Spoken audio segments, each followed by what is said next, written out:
And a good Wednesday morning to you. Welcome into the Nick Craig Show, streaming live this morning on YouTube, Rumble, X, Facebook, and of course 24/7 wherever you get your podcasts. You can also listen online by visiting the website nickcraig.com, where you can view the podcast, listen to the audio or video forms, and of course in your favorite podcast app. We've got a busy Wednesday coming up for you this morning. A lot to get into, a lot to cover, predominantly here locally across southeastern North Carolina and the state as a whole. And we'll, of course, begin with all the talk yesterday. A massive building explosion in Midtown Wilmington. This is after a gas leak caused that building to explode. Some remarkable video being posted on social media.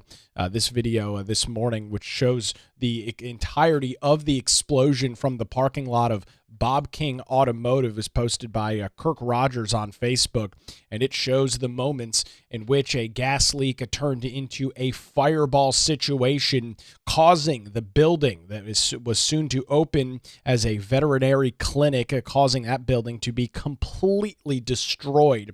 You can see the debris looking like it's being lofted hundreds of feet in the air with that massive fireball explosion.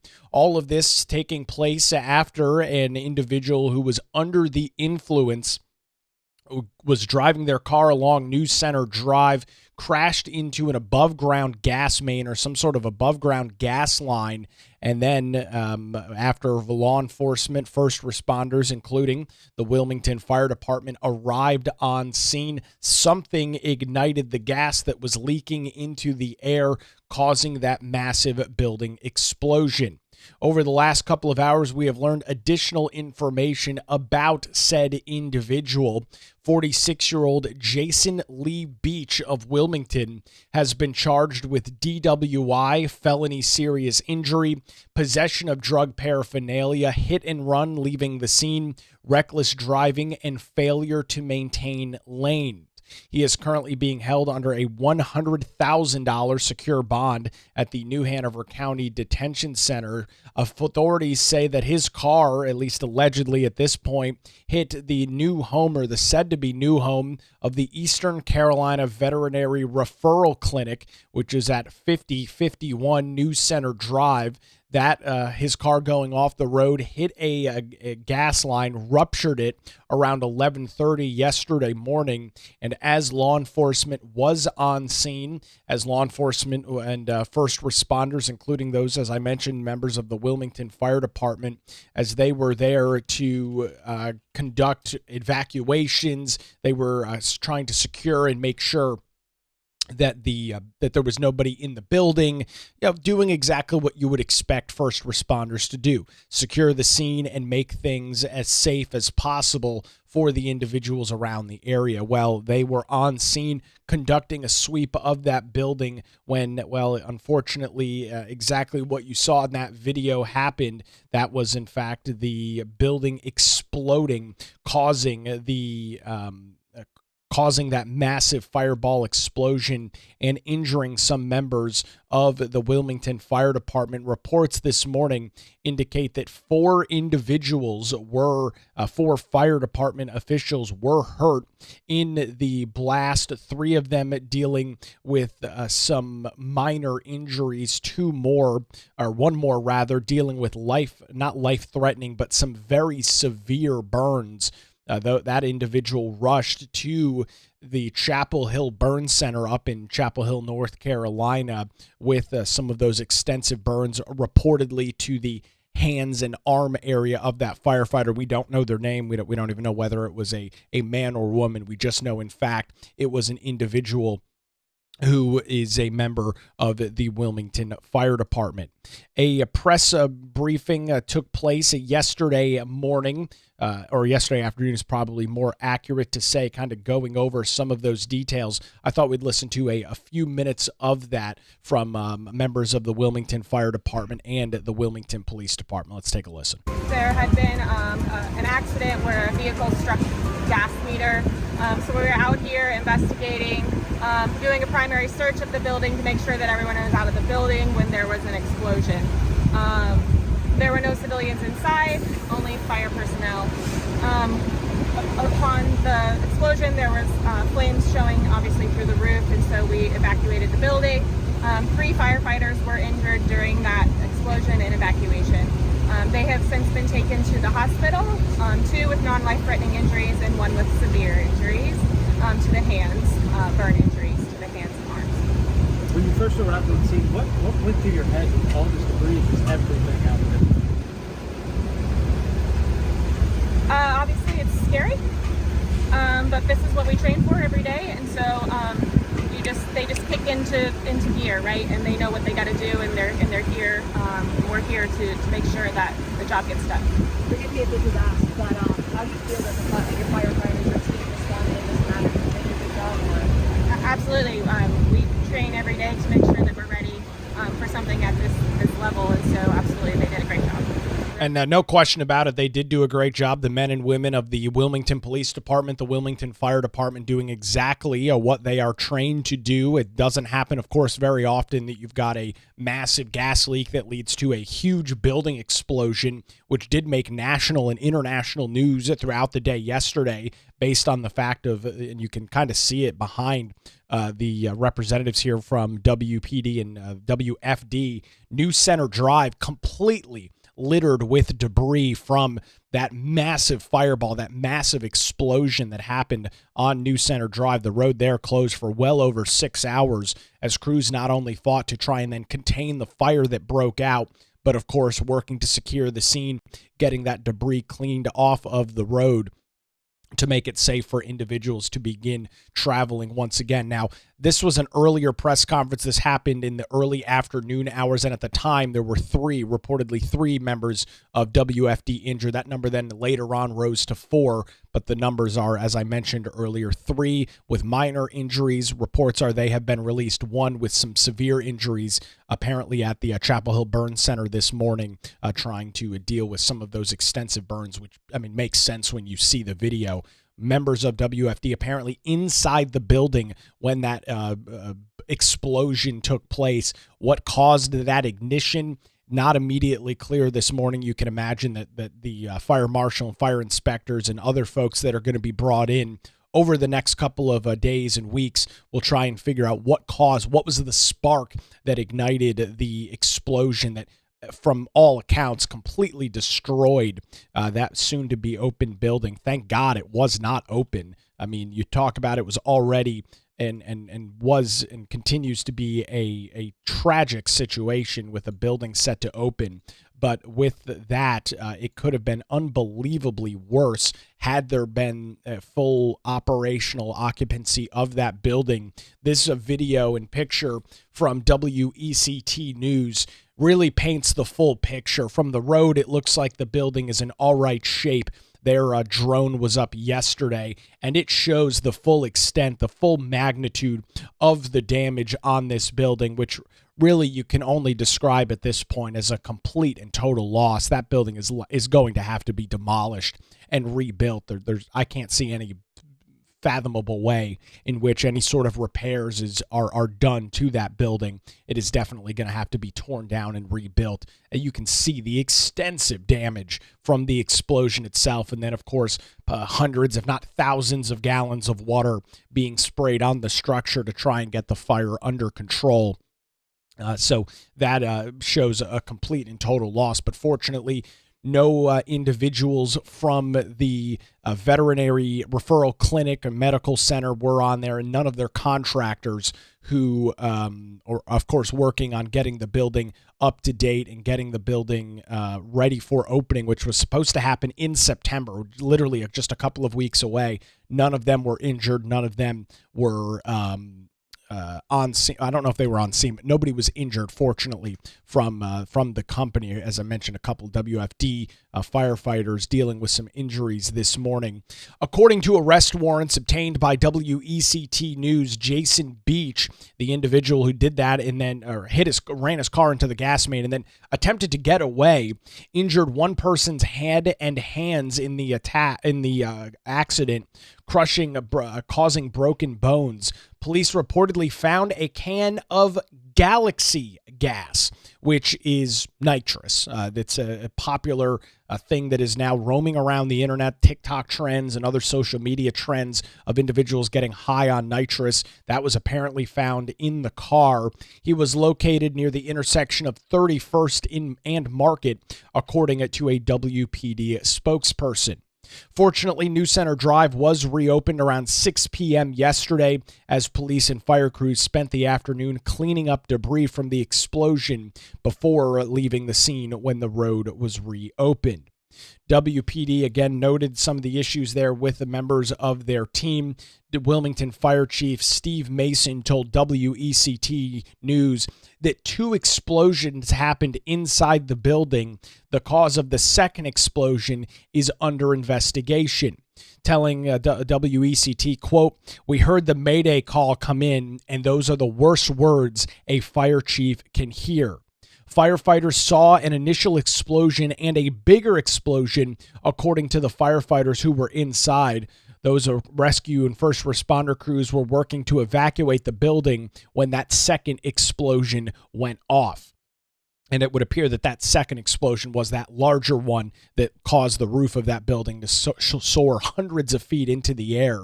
The veterinary clinic's administrator, Gary Walker, said that he was in complete and total shock, saying we were just a few weeks away from our grand opening. That was supposed to happen next month. The shake of that explosion felt far and wide across Midtown Wilmington, and the pictures and videos of this show after that, you can see the debris here, plummeting down to the ground, all the roofing, all the insulation from the top of that structure, pelting down on the next door properties. This is a photo taken by Joel Wortell out of the parking lot of Bob King Buick GMC, which is right next door to them on New Center Drive. A picture that he also made available to the Carolina Journal shows heavy, thick black smoke billowing from that building after the initial explosion. As you can imagine, after the explosion, then there was a massive fire that broke out. No surprise there as the building continued to burn for a couple of hours. A wild scene, a wild situation unfolding in Wilmington. The city council did have a meeting last night, and Mayor Bill Saffo opened the meeting talking about the event. This is what the mayor had to say. Before we begin the meeting, I would also like to share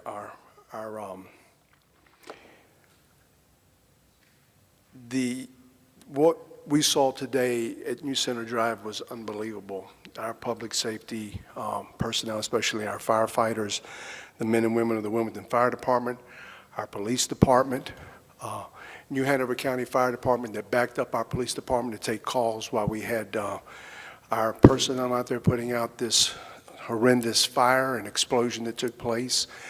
I just want to say on behalf of the citizens of Wilmington and this city council, I want to thank them for their professionalism, for their heroism, and for the way they took care of that situation out there. It was unbelievable. I don't know if a lot of you know this, but there were several firefighters that were in the building when the explosion took place. 4 of those firefighters were injured. 1 had to be taken to the Chapel Hill Burn Center, and our thoughts and prayers are with those individuals, those firefighters and their families tonight. But again, I just want to say on behalf of the citizens how proud I am of our departments and what they were able to do today. This is what these men and women train for. This is what they do day in and day out to protect each and every one of us. And we thank them for their public service to this community and for the lives that they saved and for the heroism of going into that building knowing that that place may explode. And to see what happened in the aftermath, it's a tremendous honor to see those folks just coming together and working together to really take care of the situation for our community. And I just again want to thank them for their outstanding service to our community. That's Wilmington Mayor Bill Saffo at an already pre-scheduled Wilmington City Council meeting last night. They already had their regular Tuesday meeting scheduled. Those are some of the opening comments. Councilman Luke Waddell also having a few words to pass along to members of our first responders here in southeastern North Carolina. Just quickly to reiterate the comments that you made at the start of the meeting, how blessed and honored and I am to see the men and women of the Wilmington Fire Department and the display that they put on today, and wish my well wishes to the gentlemen who were harmed, and thank you to those who put themselves in harm's way for us every day. Thank you. There you go, echoing the comments there from Mayor Bill Saffo with the brave, again, men and women. And you know, this goes back to an unfortunate trend that we have seen over the last couple of years. It's died down a little bit because those on the political left have truly come to the realization as to how unpopular it is. But it was just a couple of years ago that first responders, members of law enforcement, fire, were being chanted at and harassed, and you had folks running around the streets of municipalities and cities all throughout the United States talking about how much they hated law enforcement and how first responders and police and everybody else needed to be defunded. And of course, when that originally started, that was incredibly ridiculous. And as we go through time, we see example after example after example of individuals in the first that are first responders, that are responsible with keeping a community safe, that are tasked with going into an incredibly dangerous situation, a major gas leak taking place with the risk, with the possibility of an explosion, which is unfortunately exactly what happened. And it's really disheartening, and it really goes to show you the unfortunate nature of those that thought that it was a good idea to defund first responders, defund law enforcement. Had first responders not been on the scene yesterday to secure a perimeter, had they not been on the scene to attempt to evacuate the building and clear the area, and individuals were walking around the building.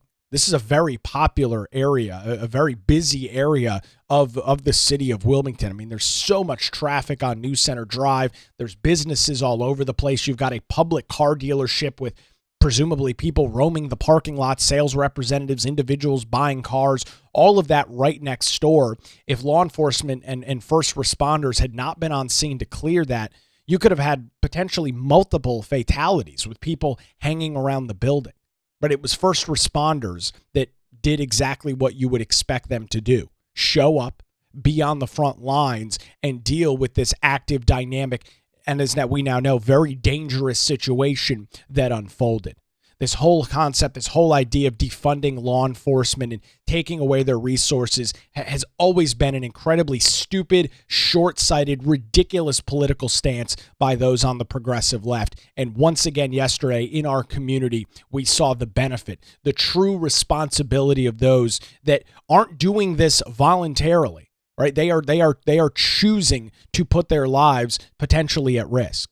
They are choosing to go to work each and every day knowing that there's a possibility of something like this taking place, right? Firefighters day in and day out run into burning buildings, houses, and businesses and rescue individuals, put out flames, and put themselves in an incredible amount of risk. They do that each and every day. And of course, for some of those on the political left that thought, we just need to defund them, that's a good solution. That will bring a solve to any sort of societal woes we deal with. We understand how stupid and ridiculous those comments have always been and how ridiculous the concept is at face value. Thanks to the great men and women of the Wilmington Fire Department, the Wilmington Police Department, those in New Hanover County, the Sheriff and Fire Department as well, that provided some level of backup for those that were on the scene trying to deal with this situation. We'll likely learn some more details in the coming days, again, on the individual who is in custody this morning, 46-year-old Jason Beach of Wilmington. was probably, from all accounts, high on nitrous gas, galaxy gas, at the time when he crashed his car off New Center Drive and led to this horrific situation unfolding yesterday. We'll continue to track the details, and as soon as we get any more about what caused the explosion or Jason Beach, we'll pass it along to you right here on the Nick Craig Show. We've got some more to get into this morning, including some additional details on law enforcement here across our community. Before that, however, I do want to thank the good folks over at the Law Group here in Wilmington. When legal challenges arise, make sure you put your trust in the Law Group. Since 2003, their experienced attorneys have provided high-quality, affordable legal services across the eastern half of our state. Whether you're facing a divorce, navigating real estate transactions, or maybe you're in a position where you need a strong defense, the Law Group has your back. Their dedicated team ensures your questions are answered and issues are resolved as quickly as possible. Great news, folks. They're located in downtown Wilmington and just a phone call away at 910-251-6088, or you can visit them online at lawgroupnc.com. Give them a call, 910-251-6088, or their website, lawgroupnc.com. The Law Group, experience and dedication you can rely on. I used the Law Group a little over 5 years ago when I went through my real estate transaction, purchasing my house. Great experience, great group of folks over there. Reach out to the Law Group, 910-251-6088, or their website, lawgroupnc.com. And we appreciate their continued support of the Nick Craig Show. In some other news locally this morning, we are set to get a brand new chief of police. This has been a long time coming for southeastern North Carolina and the city of Wilmington. Former Chief Donnie Williams announcing his retirement earlier this year. He officially resigned that position back on June the 27th. Since then, the former chief of police and chief evangelist has come in a temporary position to run the police department. We heard from him back just a couple of weeks ago as a discussion on homelessness and crime took place at the city council meeting. You heard some of those very hardline stances and very to-the-fact, matter-of-fact stances from Chief Evangelist, as he has spent well over 30 years with the Wilmington Police Department. However, that was an interim position. Chief Evangelist retired from the department back a couple of years ago, and we are fortunate that he was able to come back in and serve in that interim capacity, but he was never going to lead that department, never lead the agency long term. And well, at last night's Wilmington City Council meeting, Mayor Bill Saffo and the council announced and voted on the new chief of police. Take a listen. The city of Wilmington, in the last several months, has gone through a pretty rigorous and exhaustive process in looking for a new police chief. We haven't gone outside of the city since Chief Evangelist was first brought here in 2004. Obviously, Chief Williams was promoted from within, so the council made a decision to move out and take a look around the country to see what's out there that we were interested in looking at. And we contracted out with a great firm called Perf that had also done the evaluation and the search for when Chief Evangelist was brought here in 2004, and came up with some very good candidates that came from across the nation. Big cities, mid-sized cities. It was an exhaustive search.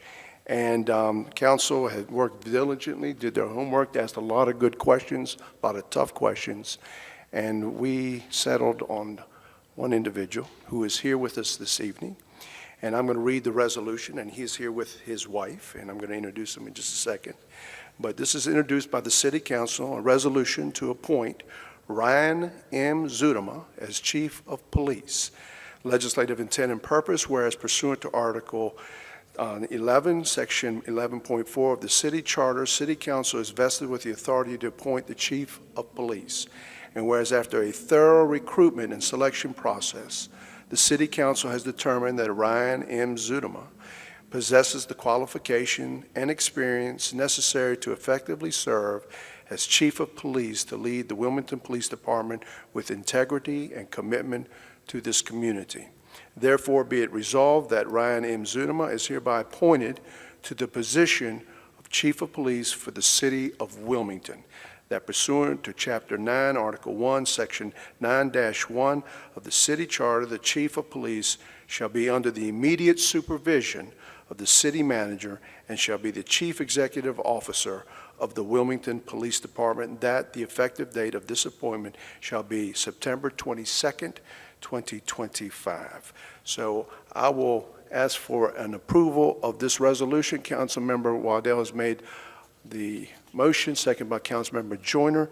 Any further discussion? All in favor of that motion, please indicate by saying aye. Aye.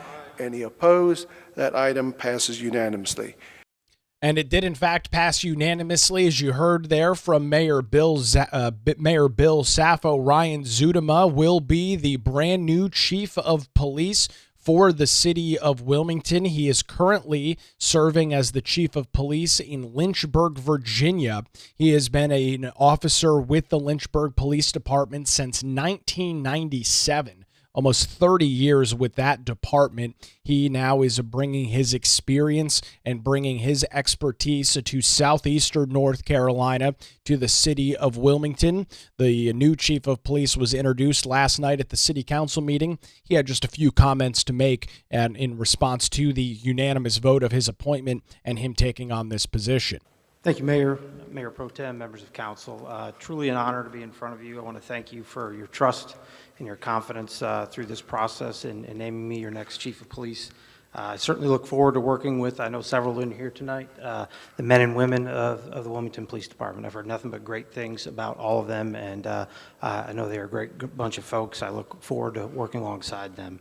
As well, I look forward to working with city staff and all of you. I don't lead by just running one department, as I told all of you. It takes all of us working together as city leaders in different departments to make this city successful. Look forward to meeting this great community. Had an opportunity to travel here several times and look around, and look forward to meeting everyone here and building those strong and lasting partnerships with them as well. I've had an opportunity to have some great conversations with our city manager, Ms. Hawk. I think we've already had some great discussions on different topics. Look forward to working under your leadership as well. Thank you. And had a few brief moments in the back to talk to Chief Evangelist, and I know he brings a wealth of knowledge about both this community and this department, and I'm going to spend a lot of time with him until he gets sick of me talking to him, probably. Learn as much as I can from him. I just want to close by saying certainly thankful, as you mentioned, for our brothers in the fire department. It could have been a lot worse today. My thoughts and prayers are with all of them, and I hope they recover quickly for those that were injured.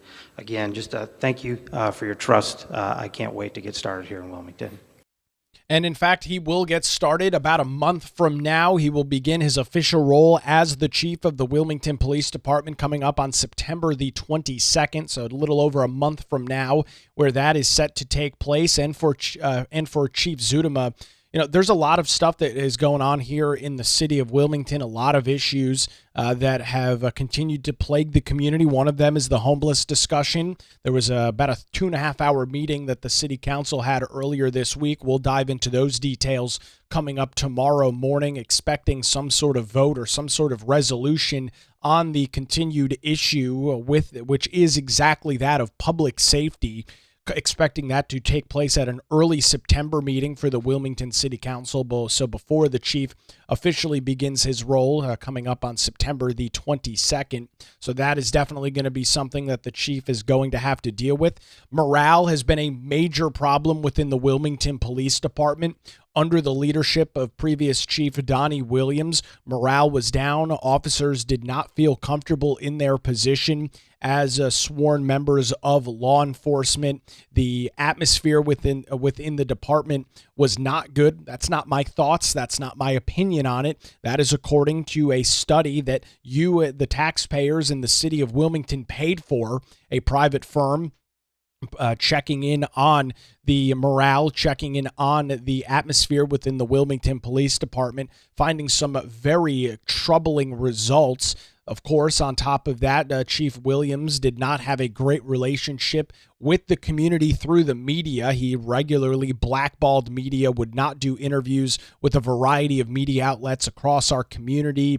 It just created a really, from all accounts, a relatively hostile work environment for not only the officers, but for the community as a whole. And we know for certain, when you look at law enforcement, when you look at, obviously the goal of law enforcement is to protect and serve, but one of the ways that you protect and serve is by having a trustworthy and good relationship with your community.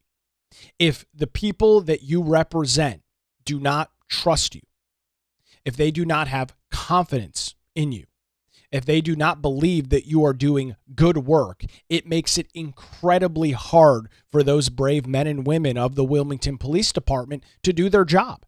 And it makes sense, doesn't it?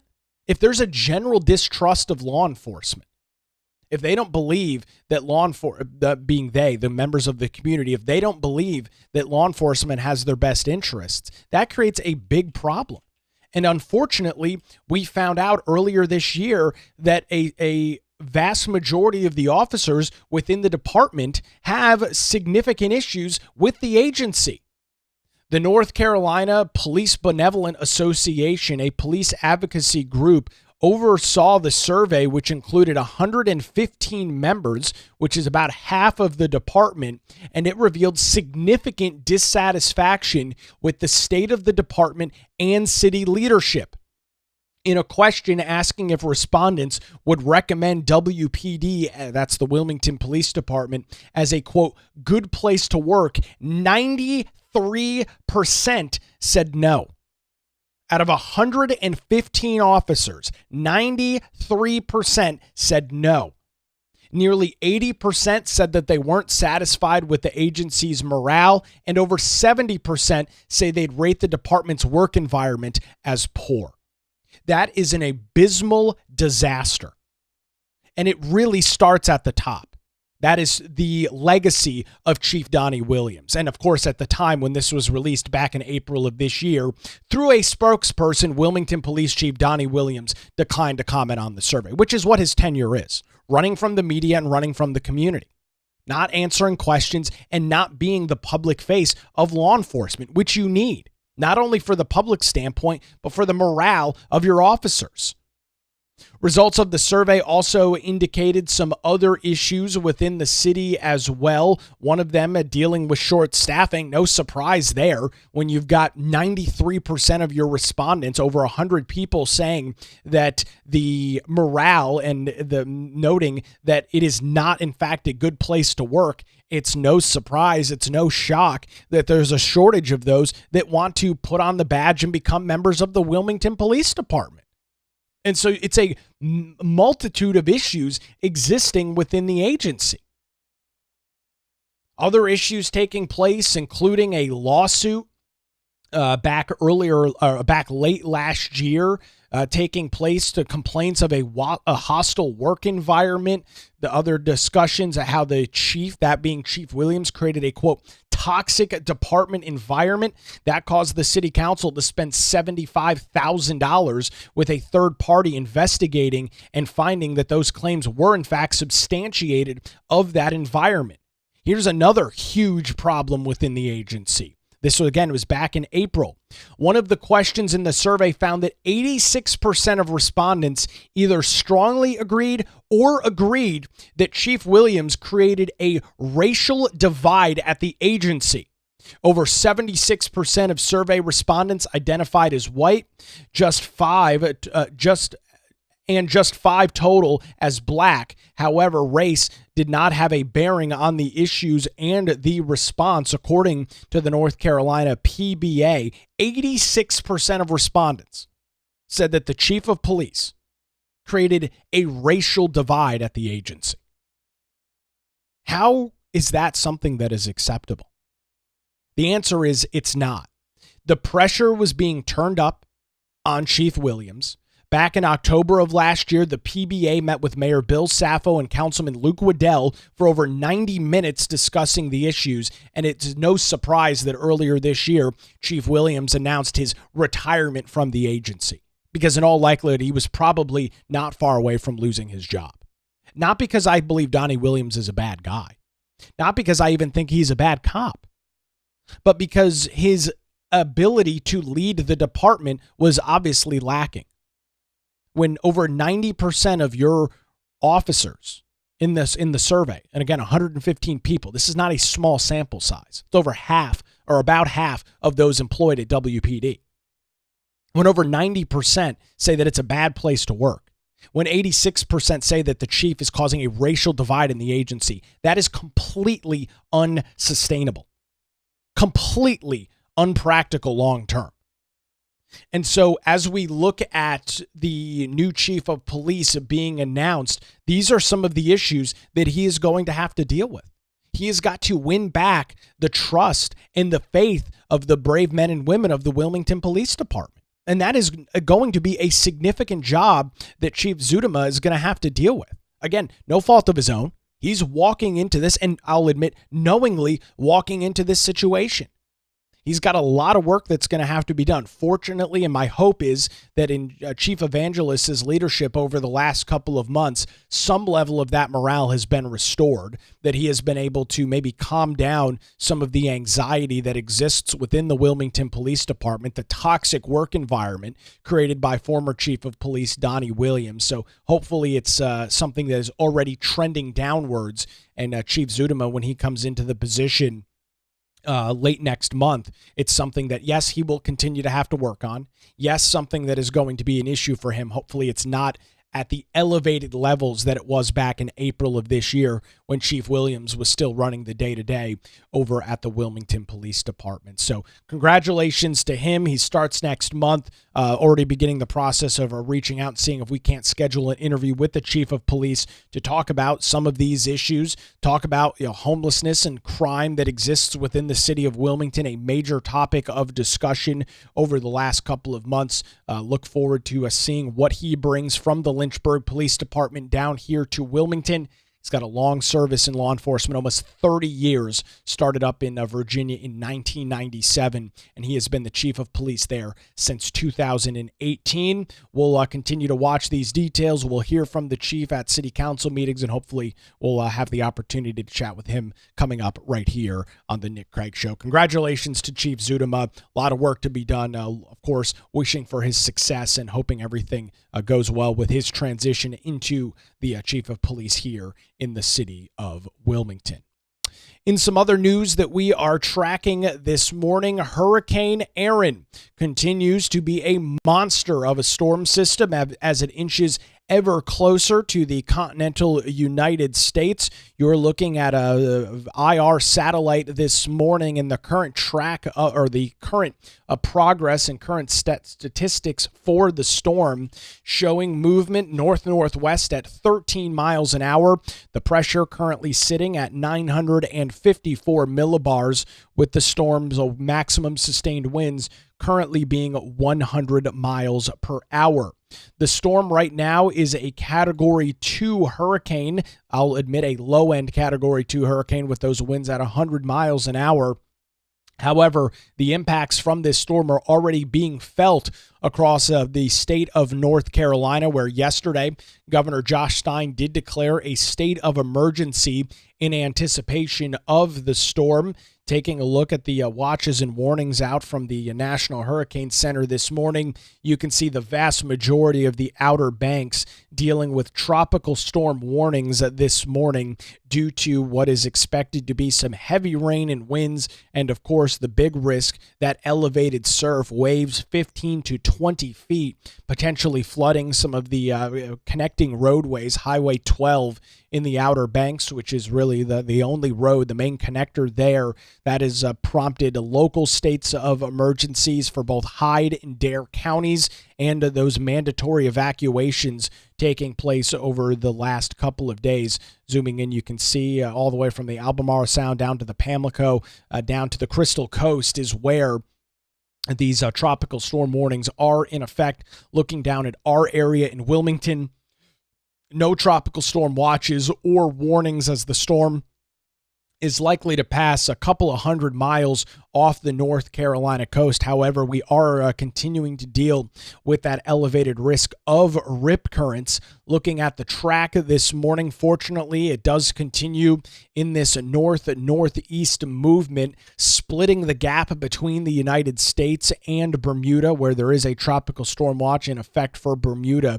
However, beach erosion and high risk of rip currents does continue to persist pretty much all along the eastern seaboard this morning. You've got beaches all the way from Florida up to New Jersey that are waving their red flags and encouraging individuals not to get into the water due to that elevated risk of rip currents. Earlier this week, over at Wrightsville Beach, more than 70 rescues, ocean water rescues, taking place since then. The town of Wrightsville Beach has put in an advisory, a no-swim advisory that is expected to last through Friday as this storm continues to trek closer to North Carolina. It will continue to be a hurricane. You can see the track splitting that gap. It will be in our area, at least the closest it's going to get to our area, throughout the latter parts of today and in the overnight hours and through the good chunk of your day on Thursday. So we'll continue to watch the track on the storm, continue to track its statistics and see exactly what we are expecting here across southeastern North Carolina.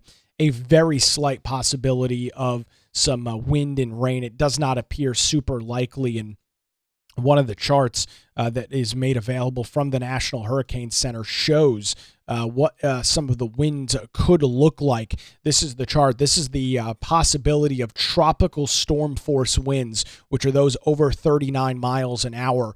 And you can see the little sliver down here in Wilmington. Let me see if I can zoom in on this so we can really take a look at it. Looking in down here on southeastern North Carolina, just a 5% chance of that taking place. So very, and I'll say relatively low risk of having any major wind or rain as a result of this storm. Those rip current risks and beach erosion will be the major threats. However, for those in the Outer Banks, well, things are a little bit more dicey. No direct impact, no direct hit. The governor in Josh Stein is stated to address the media and the state as a whole coming up a little bit after 10 o'clock this morning. With that announcement of a state of emergency taking place. I'll be watching that throughout the day today, and if there is any relevant information or details to pass along, we'll dive into that tomorrow morning. Plus, we'll be able to track the storm live as it gets closer to the North Carolina coast. So that is what we are tracking with Erin, and not to put the cart too ahead of the horse this morning, there are a couple of other areas that the National Hurricane Center is eyeing for the possibility of some tropical development. A wave continuing to move its way eastward or westward this morning has a 60% chance of development within the next 7 days. That area shows the possibility and the potential for a risk towards Bermuda, and then a new wave just off the African coast with a 30% chance of a tropical development. That is Invest 99, way out there in the eastern Atlantic right now. Effects from this storm, if it is to form, would be at least 2 or 3 weeks away right now. But it is the active time of the Atlantic hurricane season as we head into the latter parts of August, the beginning of September. That is when the tropics are the most active, and we are in fact seeing that play out in real time. Erin continuing to churn. 2 more areas of interest being watched by the National Hurricane Center.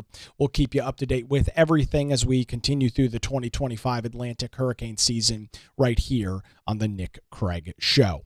I want to remind folks that if you are interested in supporting the program and getting access to bonus content, including our daily show notes, you can head on over to patreon.com/Nick Craig, where you can get access to those for just as little as $5 or $10 a month. One of the other perks includes our monthly hangouts. We jump on a Zoom call for a couple of hours the last week of the month. That'll be coming up next week. Chat about all of the news, all of the political issues of the day. Have a great roundtable discussion. So you still have got some time to get in on our next hangout. That'll be happening next week. That announcement going out to our Patreon members coming up here in the next couple of days.